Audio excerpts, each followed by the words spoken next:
Hey everybody, we are back with another episode of Can't Stop Snapping. Before we jump into today's episode, I just wanted to bring up a couple of things, a couple of announcements. First off, in an upcoming episode, probably in the next week or two, we will be needing some fan interaction, some listener feedback in the form of voting. I'm not going to say much more than that, but if you aren't already following us, make sure to go follow us on Twitter at can't_stop_snap. We will be posting for some feedback on a future episode in the official Discord, on the official subreddit, and on our Twitter.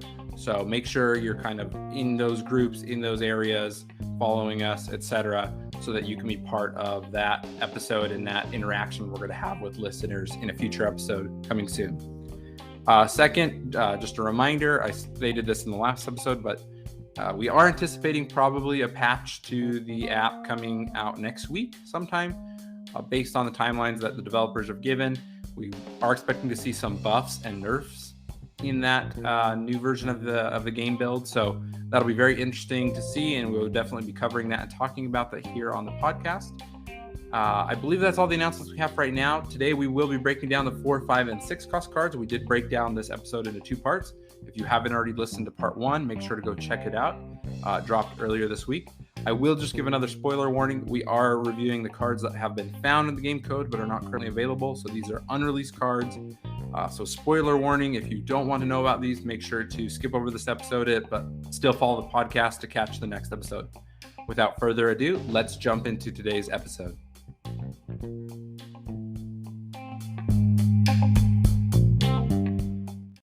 Well, up next, we're going to be jumping into the 4 cost cards. We have Absorbing Man, who is a 4 cost, 3 power card.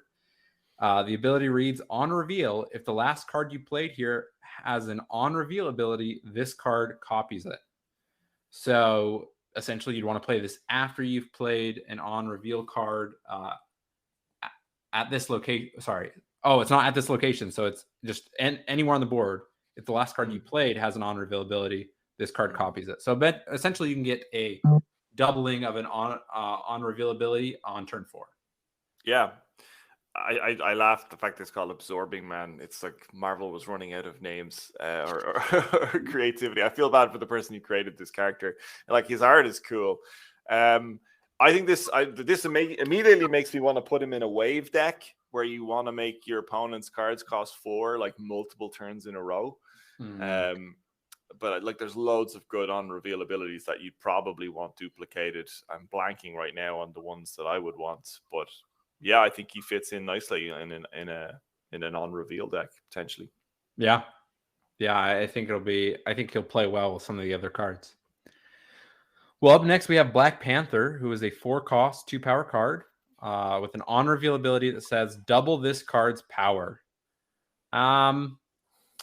We've seen some other ones where like they can like double the power. We talked about, of course, now I'm going to forget her name, from the Guardians of the Galaxy, Nebula.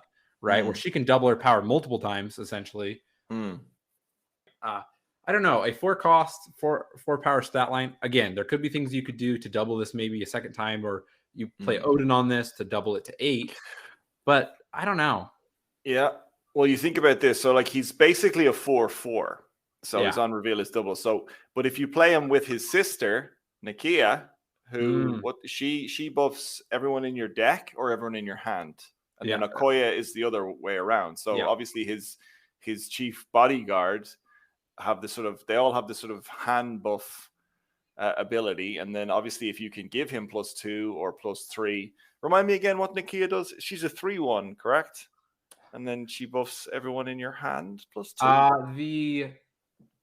The 2/1, and I forget which name is which. The 2/1 buffs the cards in your deck. The 3/1 buffs the cards in your hand.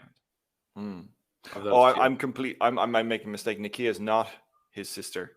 We're going to talk about his sister in a second, in about 4 cards, but she also has a buff ability. Okay, so all the characters from the Black Panther universe, I'm learning now, seem to have some sort of hand buff ability. But yeah, potentially, if you play a lot of Black Panther related characters, it sounds like Black Panther could get bonkers. Yeah, it'll be interesting to see. Up next, we have Dazzler. Dazzler is a 4-cost, 4-power card. Her ability reads ongoing if you have 4 cards at each location plus 8 power. So maxing that out, she becomes a 4/12, which is a great stat line. But you have to have the board maxed out. So this makes me think of a zoo deck or, a minion deck where you are really filling out the whole board consistently. Yeah, she's like the top end of the curve on a spammy quite deck, definitely, with squirrels and sentinels and basically, like you said, filling out the board as much as you can. But any location that requires you, like, again, where you can only play one card or, the board gets locked out, she's basically used. She's just a 4/4. If your opponent plays Professor X or Storm or something like that, and you can't, fill out every location, it's a tough ask, I think. Yeah, or if they play a Electra at the end, right, and kill one of your 1-cost cards. So absolutely risky. Up next, we have Mirage. Mirage is a 4-cost, 5-power card. Her ability reads, as you play this, disguise it as Mr. Fantastic. After the final turn, reveal it. I just don't even know what to say. I feel like it's just not good. No. I'd rather play Mr. Fantastic if I had to choose between the two of them. Yeah, it's like, well, why would I want to not have the 2 power buffing the other locations at the end and then have that negative side? I don't know. Yeah, I don't know. Because I'm assuming the Mr. Fantastic has his ability where he's 3 costs for basically 6 power spread across 3 locations. So you might need that 2 power in those other 2 locations, and then suddenly you lose it to gain 3 power in the middle location, for example, where you're probably playing Mirage. Yeah. I hope I'm wrong, but I think this is a really bad card. Yeah. We'll have to see. I don't feel like it's good, but up next we have a big stat line, a 4-cost, 10-power card. This is Sentry. The ability reads, on reveal, add the Void to your opponent's side of this location. And the Void, let me bring that up really quick, is a 4-cost, 7-power card. So, I mean, you're getting 10 power, but you're giving your opponent 7 power. But obviously, if their side of the board is already full, I would assume that they don't get that benefit. Yes, I think that's the only time this card is good. I love this card. I love the Sentry, by the way. I love his lore and his backstory, or at least as much as I remember of it. So the fact that he's got 10 power is just, because he's such a super powerful hero. But he's got, I'm correct me if I'm wrong, but I think he's got agoraphobia and doesn't like to go outside, which is this real kind of counter to his like incredible power. But yes, I think the only time you're going to want to play this, because essentially he's a 4 to gain you 3 power. You know what I mean? If you have to play that the Void card on their opponent, you're only just up by 3 power after that 4 power and 4 energy investment. Yeah, I imagine if you know that you're gonna plug up their location and you're gonna still have more power, then it's maybe good, but ideally you're playing this when they've already maxed out that side of their board. I think so too. Well, up next is SheHulk. I'm assuming this card will be released with some kind of event when the SheHulk TV show comes on Disney Plus, but it is a 4-cost, 5-power card that reads ongoing if your opponent has a higher cost card here plus 3 power. So we like to do the math in addition here. So that's a 4/8, right? If your opponent has a higher cost card, so not a higher power card, a higher cost card. So, you could, I would assume you'd want to play her, turn 5, turn 6, where you already know where they've played a 5 or 6 cost card. And I think that's a middling to maybe low-high stat line of 4/8. So yeah. I don't think this is good. I think it's a bit too finicky to kind of play. Yes, it's got a great stat line. You won't be, because you probably, if you're playing her on turn 5 or turn 6, you're probably not playing a 5-cost or 6-cost card. Correct. and you're having to guess where they're going to play their 5-cost and 6-cost card if they've got one at all. Otherwise, she just becomes a 4/5, and you don't feel good when you play her at that stat line, I think, for that cost. Yeah. Yeah, I agree with you. I think she's kind of in the middle there. So up next, we have a card you kind of alluded to that we could see here on the screen. Shuri. Shuri is a 4-cost, 2-power card, and her ability reads, on reveal, double the power of the next card you play. So yeah, I mean, I like when they have these synergies kind of in the cards in the same universe. Well, they're all in the same universe, I should say, in the same story. Like how the Guardians of the Galaxy cards are all similar. But Shuri, like if you were able to play Okoye and Nakia and then Shuri and then play Black Panther, I mean, you're potentially getting Black Panther as a 4-cost 16 or something, you know? Yeah, absolutely. I don't like that deck will probably need a lot more help, but I'm actually just curious to know about the Black Panther ability. Like, if you play a card that like buffs, like what is it X or Forge or X4? I can never remember that card's name. The 2/1 that buffs the next card you play by 2 power. It buffs it by 2 power. Yeah. Yeah, I wonder will that trigger with Black Panther then, or do they happen after? Anyway, that's a side note. But yes, I love the fact, and apologies earlier on. I think I called Nakia his sister. It's not his sister. Shuri is his sister. Maybe I don't know why I'm apologizing. Who am I apologizing to here? The frustrated listeners at home. The frustrated listeners. Okay, not the fictitious characters. Nobody's worried about it. Okay, but yeah, I love a hand buff deck. You know, when you play them, I like Paladin and Hearthstone. Has got that hand buff ability. So yeah, the Black Panther universe, the Wakanda people of Wakanda are buffing each other. I love it. Yeah, I don't think it's going to be good, but I love it. Yeah, no, I like. It's something I'm excited to watch people, pull off occasionally. So yeah, absolutely. You can see the YouTube thumbnails now, like 450 Black Panther, Yeah, yep, exactly. Up next, we have Silk. Silk is a 4-cost, 5-power card. Her ability is when either player draws a card, set its cost to 6. So I think this is like, it doesn't say ongoing, but essentially it's one of those kind of ongoing type cards where it's like any time after this is played. So it's better than ongoing because it can't be countered. Yeah. And I don't know. It makes me nervous if somebody plays against me, right? Because obviously it's only the cards that you draw. So it's not the cards already in your hand. Sure. But it could lock you out of a turn 5 that potentially you want to make. Yep. Absolutely. Again, if it's in that control style deck where maybe you're running big heavy cost cards and you want to counter your opponents who are running small token style boards. How much I don't see this going into a control deck. You might run it in a control deck before you get other better control cards. It depends on when you unlock these cards sometimes.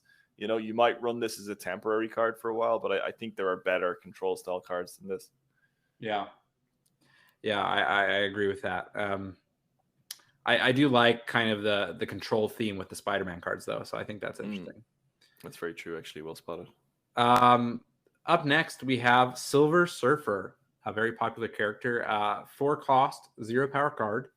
His ability reads, on reveal, double the power of all 6-cost cards wherever they are.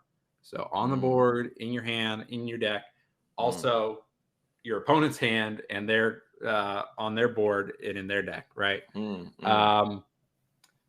But yeah, I don't know. It's a 4-cost, so this isn't something you can play with Wave, where like you could try to. Well, yeah, you can't really get like 2 6-cost cards down. Is what I'm saying, right? I think you kind of miss out on this unless you're able to play Silver Surfer somehow earlier. So yeah, small plug for one of my videos. I do manage to get 2 6. I think I get down Hulk and Odin in the same turn because it was like the character. What is it? The location that discounts 6 cost by 1, and then we managed to discount the hand by 2 as well. It was a bonkers turn. I don't know. Again, small plug for my YouTube channel. Go find that clip. No, that sounds great. But when you said it's not possible, it's not probable, but it is possible. Yes, I agree. If there's some kind of card though that's like Wave or similar, where you could, I don't know. I just think that would be the cool strategy, right? With this, to be able to get 2 doubled powered 6-cost cards down somehow. Yeah. Also, it might synchronize well with the Infinite. You play this on turn 4, you do nothing turn 5, and then you drop a 40 strength Infinite on turn 6. Yeah. You're taking a big hit though. Playing 4 cost for 0 power is a big stall on your sort of board progression. But I would like to believe you might be ahead somewhere with your previous cards. Yeah, but just to add to that, right? So you're getting 0 on turn 4, and then you're skipping turn 5. Yeah. And that's 9 of your energy, essentially gone to 0 power to get 40 in one location. So yeah, I think that's a tall order to ask for, but we'll see. Up next we have Thor. I'm assuming this is going to be one that's going to be available next month. The new Thor movie's coming out next month. Yeah. And I'm assuming that's going to be the season pass. Thor is a 4-cost 6-power card that reads on reveal, shuffle Mjolnir, I think is how to say it. I always mess it up. Into your deck. And Mjolnir is a 0-cost, 0-power card that reads on reveal, give Thor +6 power. Yeah, I think it's pronounced meow meow. I think it's pronounced meow meow. Yeah, something like that. Mjolnir.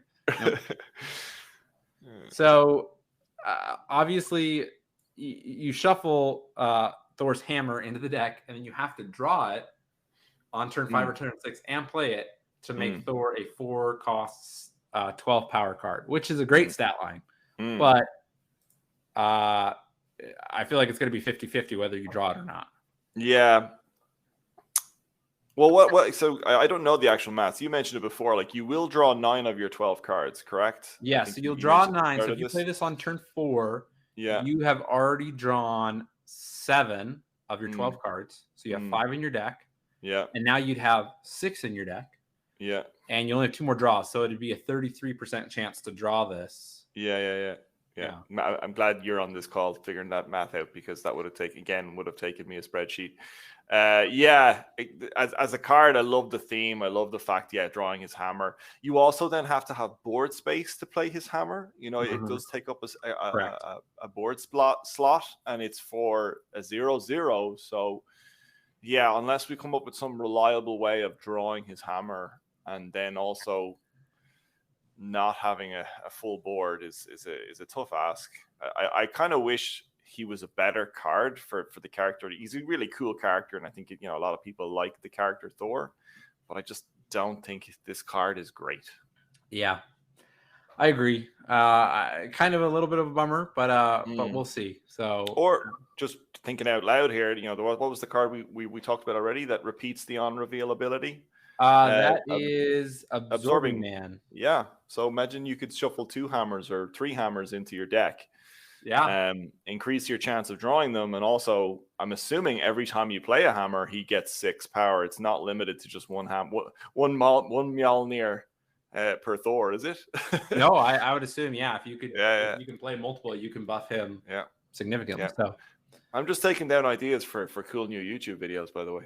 Yeah, no, hey, do it. How many Mjolnirs can I give Thor? Yeah, that's great. I love the art, and I'm sure we'll see the card soon. Up next, we have War Machine.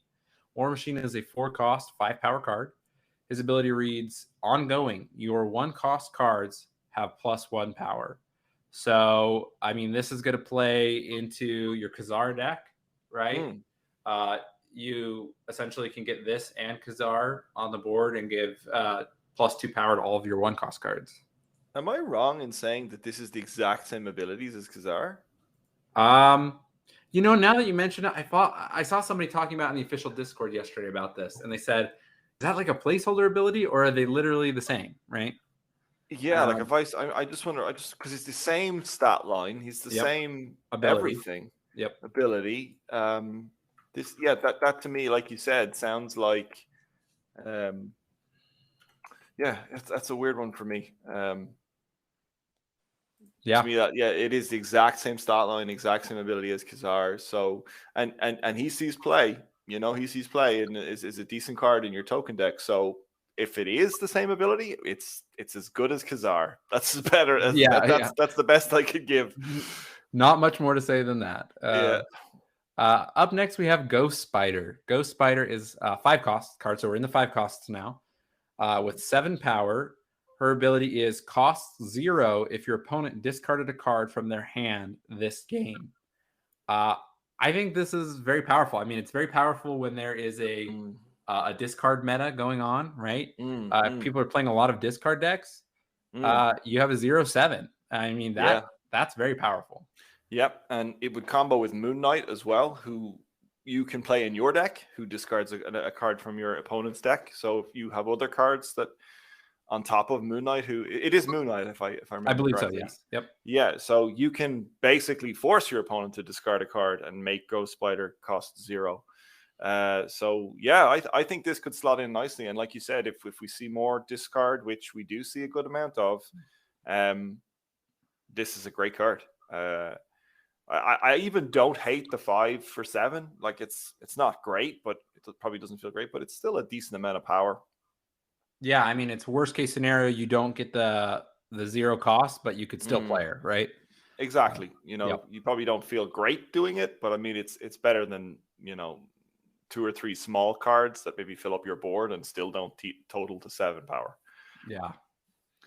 Well, up next we have the Mighty Thor or Lady Thor. I'm assuming we'll see her soon as well.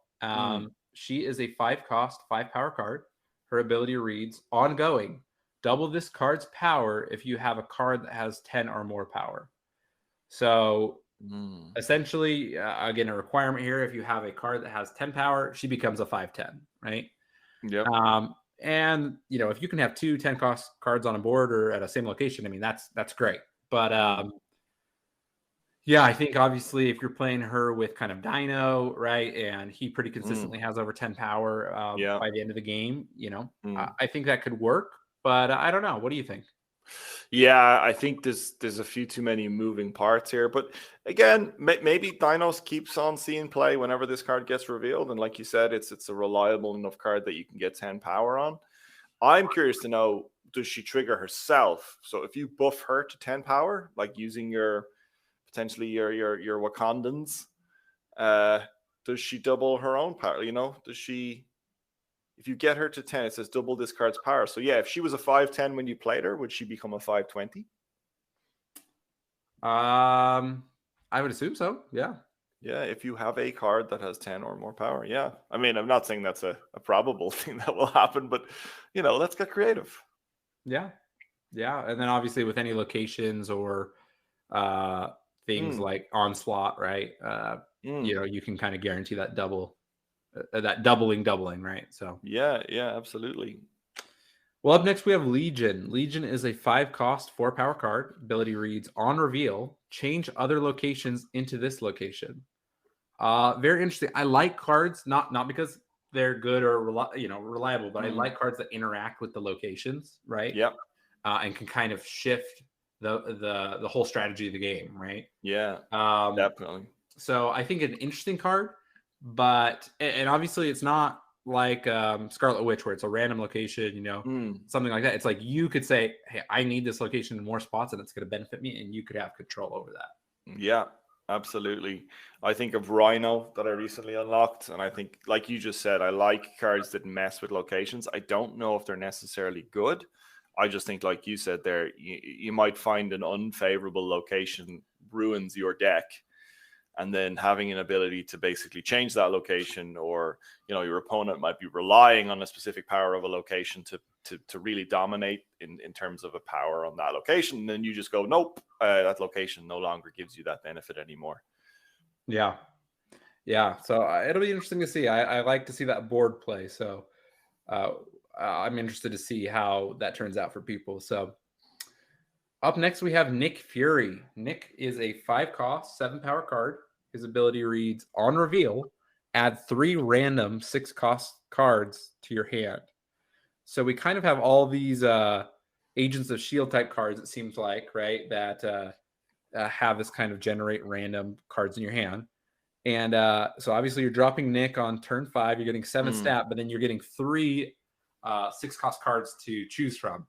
I think that's powerful, but RNG, right? So, but having a selection of 3 cards, I mean, your opponent really isn't going to know what's going to happen on turn 6. Yeah, absolutely. Again, I think I've said it already before, adding cards for the likes of the Collector or Devil Dino, these cards are actually like assets to other cards. While the cards you might get aren't great, they actually help other cards you might already have on the board. And 6-cost cards tend to be big game-changing, powerful cards. So, one of those 3 cards could win you the game, theoretically.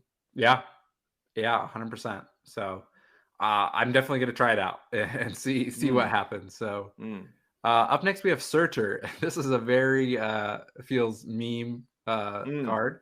It's a 5-cost 0-power card. The ability reads, if you move the Human Torch to this location, plus 10 power. The perfect situation is obviously you can move him there twice somehow.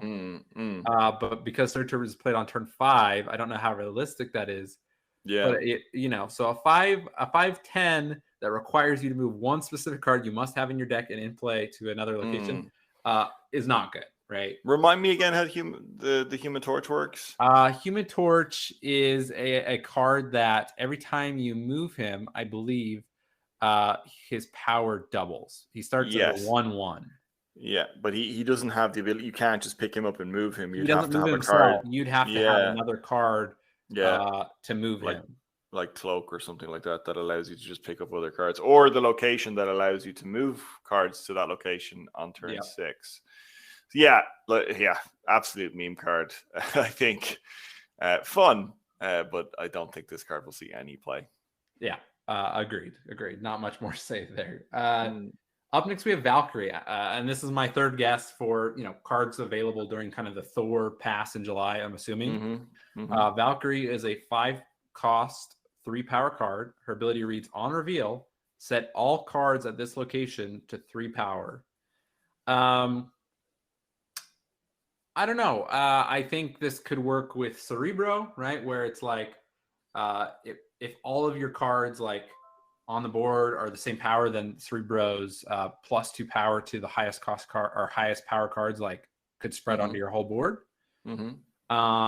Or there's certain locations that buff the highest power card at a location. I don't know, but then your opponent's getting that bonus as well. So I don't know how consistent this is. Yeah, it's a really difficult one, because what about the cards that are like Devil Dino, for example, which it's automatically a 3-cost card or 3-power card and then gets plus 2 for every card in hand. Does like Devil Dino get more powerful with this card, or is it locked at 3 power? It says set all cards at this location to 3 power. That feels like a lock. That's how I interpret the word. Yeah, I mean, you definitely could interpret it that way. But then does the card just forget about its ability? It's ongoing when you've locked it at 3. Look, I don't know how it's really hard to tell how this card will play out, to be honest with you. Like you could be losing a location by a lot, and then you drop Valkyrie, and suddenly you've leveled the playing field on turn 5. So, an opponent might have said, okay, I've won that location and me focusing elsewhere. And then you suddenly just level the playing field at that location. And then in turn 6, all bets are off, and suddenly all locations are back open to be won again.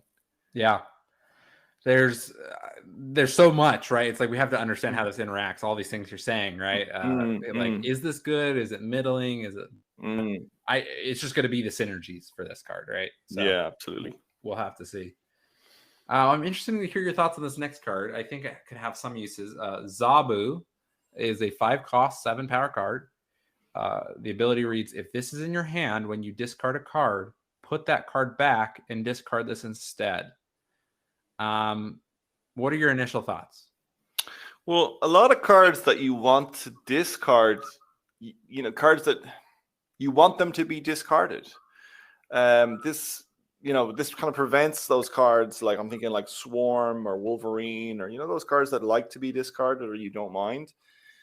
Zabu doesn't gain, but I suppose Zabu just protects the cards that you don't want to get discarded. And 5/5/7 again, it's an okay stat line. It's the same as we discussed Nick Fury and Ghost Spider, so not terrible to play on turn 5 if you got nothing else. Yeah, it's its ability to protect cards you don't want discarded, but generally when you're playing discard, there's a lot of cards you want to discard. Am I making sense? I guess my thought on this, we've talked about this on previous episodes. Hela, if I'm remembering her right, I don't remember her exact stat line, but essentially she can bring back to the board all of your discarded cards, which is a great ability. But the problem is that sometimes you can accidentally discard Hela with other cards. Okay. So this could be kind of a protection against you discarding Hela, so you can save her to the end of the game. But I don't know how consistent that'll be, right? Yeah. But I think that is a synergy. Yeah. And Zabu, sorry, I'm just rereading the card. So he or she, I'm not sure, Zabu gets discarded.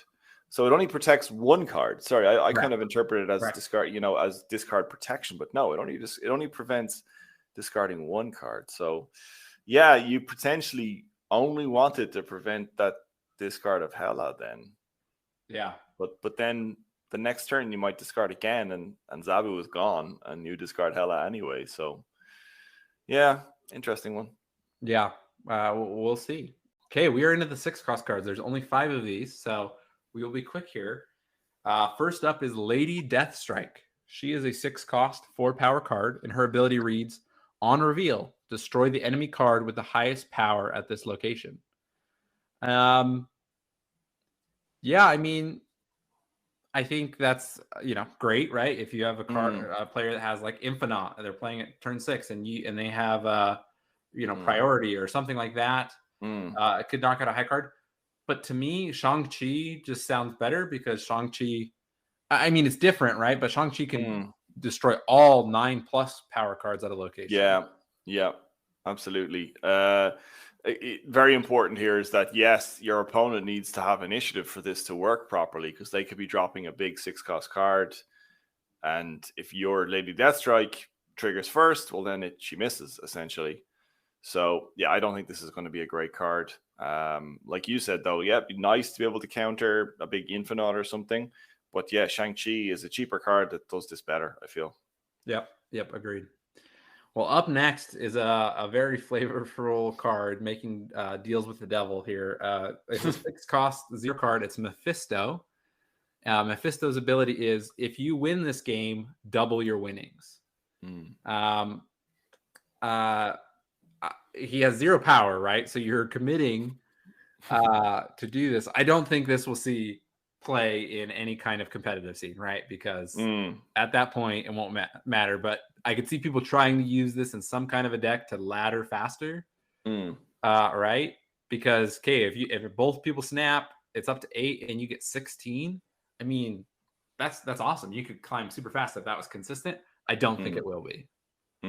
Yeah, you kind of need to cheat this out early, if at all. You know, if you are like you said, I think this is a meme card and will not see competitive play, but you bet your bottom dollar people will try to make this work. And I think you don't want to be playing this on turn 6. You want to be able to cheat this out as early as possible, so then go and compete for the rest of the game, not be relying on your turn 5 plays to have you won the game, and then your opponent having their big powerful turn 6 and you have to just sit there and watch it.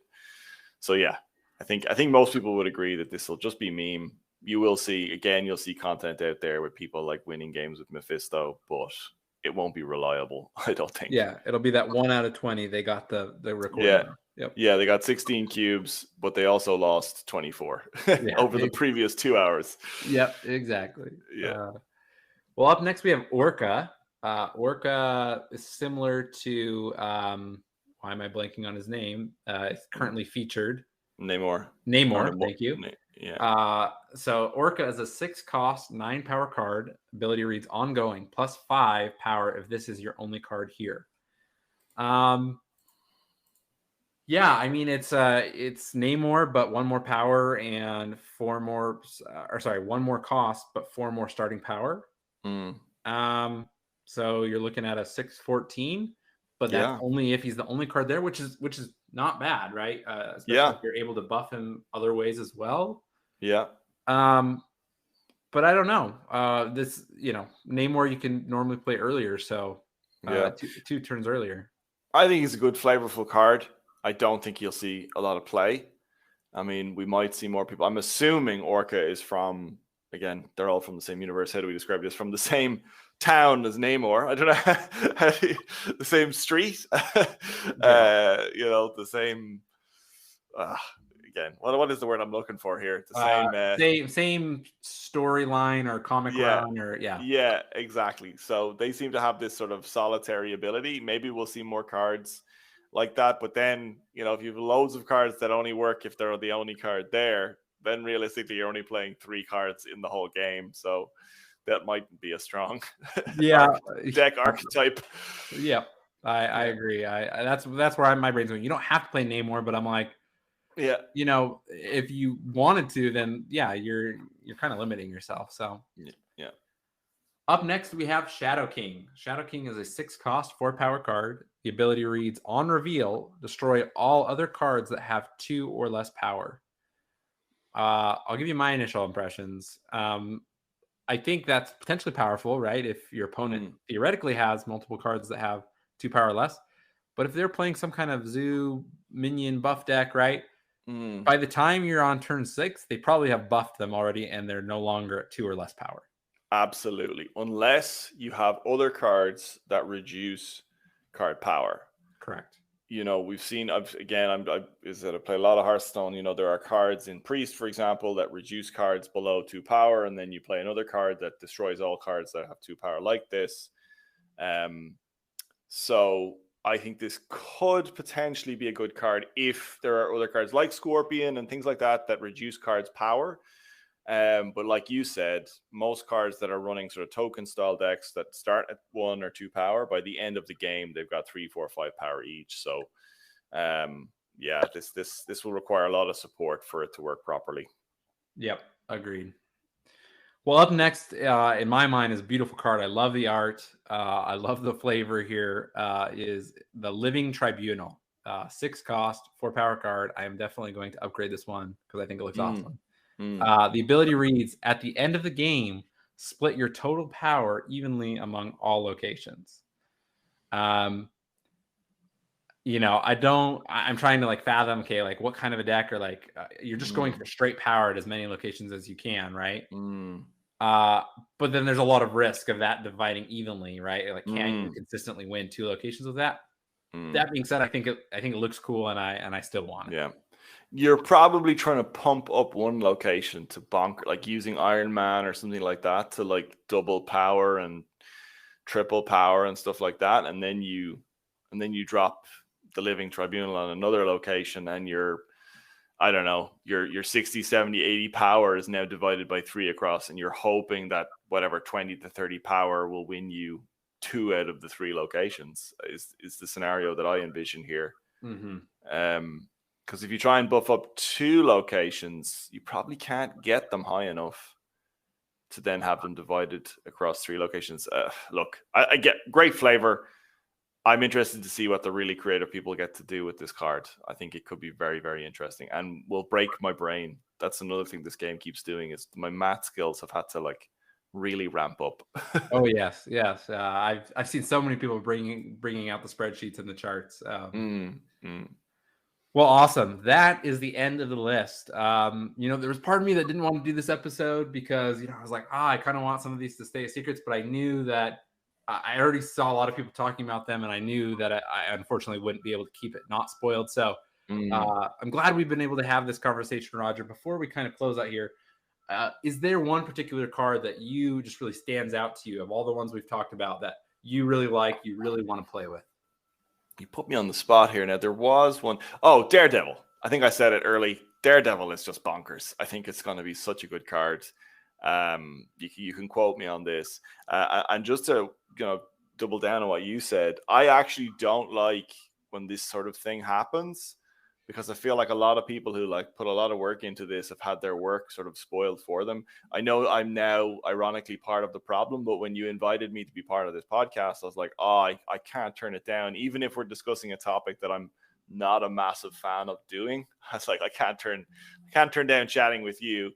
But yeah, to answer your original question, I think Daredevil. I'm really looking forward to playing with Daredevil. Yeah. Well, awesome. Yeah, my hope, just to kind of reiterate on this point, my hope is that, and I've seen this with games, I'm sure you have too, whenever a new game launches, things are built in a way that it seems like people are able to data mine and leak things.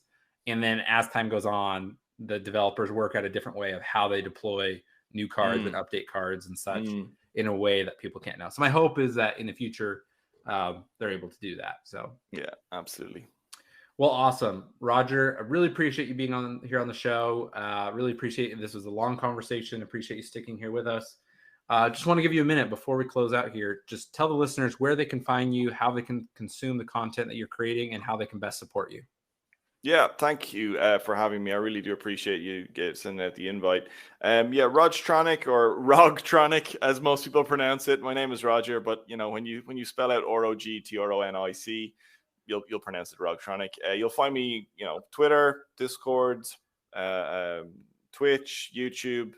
I've been making YouTube for years. Kind of jumped around different, whatever games take my fancy. And right now, Snap is definitely taking my fancy.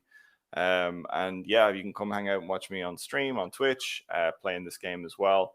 I'm super excited to see where this goes. I'm hoping to be a part of this game for quite some time. I hope it keeps going. I really do believe with the people behind it and the sort of model they have and the fact that it's mobile. Hopefully you guys can follow me making content on this for quite some time. Well, awesome. Thank you again, Roger. We hope to be able to have you back at some point in the future. And listeners, as always, just want to say thank you. Thank you for joining us. Thank you for continuing to support. Make sure to, again, reach out on Twitter at can't_stop_snap to give any feedback about the podcast. Please let me know if there's any creators out there that you'd like to have on the show. And make sure to follow the podcast so you don't miss our next episode. Thanks for listening.